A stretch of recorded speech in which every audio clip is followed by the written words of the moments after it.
तो सवाल ये है, आखिर क्या वजह है कि आजकल लोग थिएटर से दूर हो रहे हैं? क्या वो मैजिक कम हो गया है या कहानी कुछ और है? चलो देखते हैं।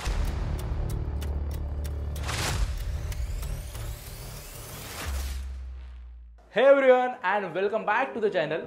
आज हम बात करने वाले एक ऐसे टॉपिक पे जो शायद आपने भी नोटिस किया होगा। पहले तो वीकेंड आया नहीं कि फैमिली या दोस्तों के साथ थिएटर में जाने का प्लान बन जाता था, राइट?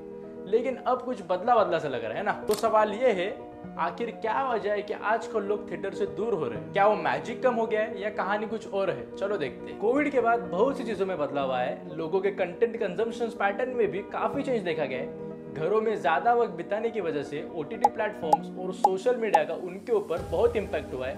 आज नेटफ्लिक्स, जियो सिनेमा, अमेजॉन प्राइम जैसे प्लेटफॉर्म पर एक क्लिक में ही हजारों मूवीज और शोज हमारे फोन्स पर, टीवी पर अवेलेबल होते। जब 500 रुपीज का पॉपकॉर्न और 300 रुपीज की टिकट की बजाय 149 रुपीज पर मंथ में आपको वेब सीरीज, मूवीज और एड फ्री कंटेंट मिलता हो तो क्यों जाएंगे लोग थिएटर? दूसरी बड़ी वजह है एक जेब पर पड़ता हुआ बोझ। थिएटर्स की टिकट अलग महंगी, पॉपकॉर्न और स्नैक्स का प्राइस अलग ही लेवल पर पहुंच गए।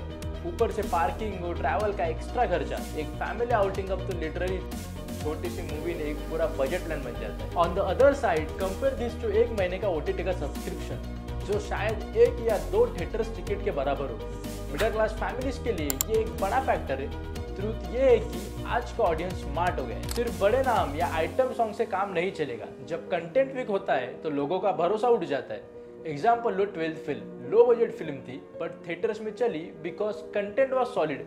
वर्ड ऑफ माउथ ने उसे हिट बना दिया। सलमान खान की पिछले 5 सालों की फिल्में देखी जाए तो ज्यादातर या तो फ्लॉप गई है या एवरेज ही परफॉर्म की है, चाहे वो राधे, अंतिम या किसी की भाई किसी की जान हो। आज के टाइम में कंटेंट की क्वालिटी और ऑडियंस का थिएटर तक आना दोनों ही बहुत ज्यादा मैटर करता है। अभी हाल ही में एक और सरप्राइजिंग न्यूज मिली। आमिर खान की अपकमिंग फिल्म सितारे जमीन पर को लेकर यह कहा जा रहा है कि वो डायरेक्ट यूट्यूब पर रिलीज हो सकती है। अब सोचिए, बॉलीवुड का परफेक्शनिस्ट आमिर खान अगर यूट्यूब का प्लेटफॉर्म चूज कर रहा है तो समझ लीजिए गेम कुछ बदल चुका है। जब सब कुछ डिजिटल हो चुका है, शॉपिंग, काम, पढ़ाई, एंटरटेनमेंट, तो नेचुरली फिल्म भी अब डिजिटल प्लेटफॉर्म्स पर ही आ रही है। ओटीटी ने सिर्फ कंटेंट का एक्सेस आसान नहीं बनाया बल्कि फिल्म मेकिंग के रूल्स ही चेंज कर दिए।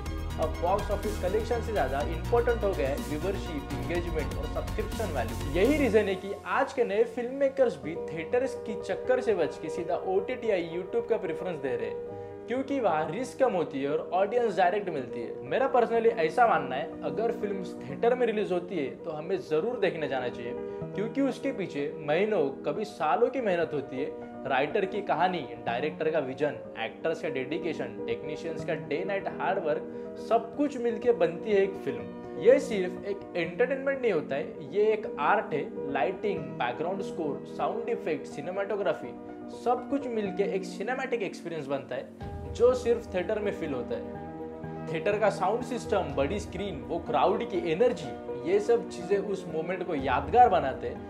घर पर, टीवी पर या फोन पर वो इम्पैक्ट कभी नहीं आ सकता। सोचो जरा, स्टंट सीन्स के लिए एक्टर्स खुद को रिस्क में डालते हैं। एक परफेक्ट शॉट के लिए 10 से 20 बार रिटेक्स होते हैं और हम सिर्फ एक तुरंत डाउनलोड से उनकी मेहनत की वैल्यू कम कर देते हैं। फिल्म मेकर्स अपनी जान लगा देते हैं एक फिल्म बनाने में।